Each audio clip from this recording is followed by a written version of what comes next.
having this conversation because of the oversight Democratic leadership. And so I want to reiterate that it's the Democratic leadership on oversight that has truly been able to move this forward. I'm sure many of you don't recall, but we were sent home early to try to avoid being able to take a vote on something like getting these files. We are about doing real transparency. We don't care who's in the files. We are going after you. So if I had to sum up what happened today, we heard the stories of victims, and honestly, we heard the story of at least one person that has never come forward before today. This was the very first time that she was telling anyone in a semi-public way her story. And if I had to summarize the theme, I would say that their theme was to do something.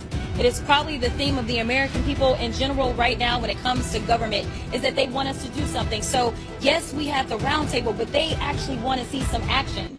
The fact that this started off in the 90s, and we had someone who could talk about what happened to them in the 90s, but then you go down the line and you've got somebody that's telling us their story from 2008.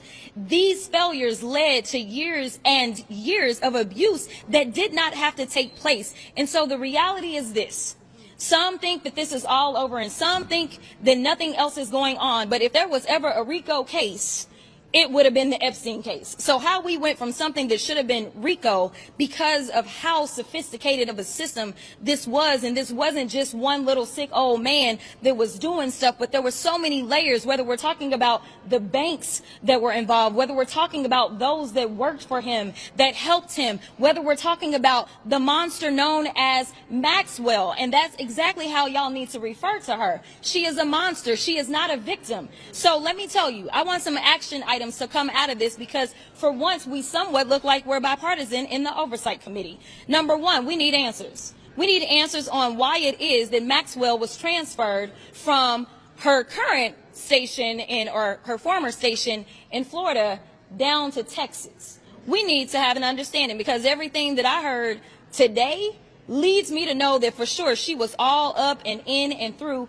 this entire process. Not to mention that she was indicted by a jury of her peers, and then she was tried and convicted and given 20 years. So why is it that we had somebody, again, it almost seems like we are doomed to repeat our failures, because why is it we have high-level people that seemingly are running cover for a criminal? And that is what she is. She is a monster, and she is a criminal. So number one, we need answers on what happened with that transfer, why it took place. And honestly, we all need to stand together and say that Maxwell needs to go back to where the monsters go, which is to a higher level of security. We also need to understand that Debbie Wasserman Schultz has legislation that she has been trying to push forward. And so in a bipartisan way, we all need to get behind Debbie, because we found, and what we learned is that there were loopholes as it relates to the Crime Victims Act. And so we've got to make sure that no other victims suffer in the way that they did when you have somebody like Alex Acosta that decides that he wants to play games and dismiss a case and never inform the victims of what's going on as is required by law. So we are going to have to fix those loopholes to make sure that that doesn't happen, because it took them 10 years of fighting this, and ultimately by the time they got to the end of it, well, it also was Jeffrey Epstein's end, and so there was not a resolution for that. And the final thing that I think that we need to do is, obviously, we need to continue to push forward and make sure that we get all the files, because we know that we have not received them all. Because I am standing in front of the press, I'm also going to make a plea. One of the things that I realized was that there's a lot of stuff that the DOJ may have, but honestly, if you don't have a thorough investigation, and I can't say if we had a thorough investigation or not, we have no idea.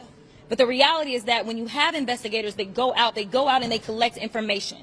I am not necessarily convinced that they even have gone out and done their due diligence to fully investigate this case in the first place. So if there's anyone in the public that believes that you have information that would be valuable, you've never been able to get through to federal agencies, or no one would listen to you when you try to go forward and bring information forward, I am asking that you trust oversight Dems and you bring that information to us. Or if you know where some information is contained, let us know so that we can then send subpoenas out that way. We want to do right not only by those that have already suffered under Epstein, but we want to prevent other trafficking rings that we know are out there. We want to make sure that we are doing right for future generations.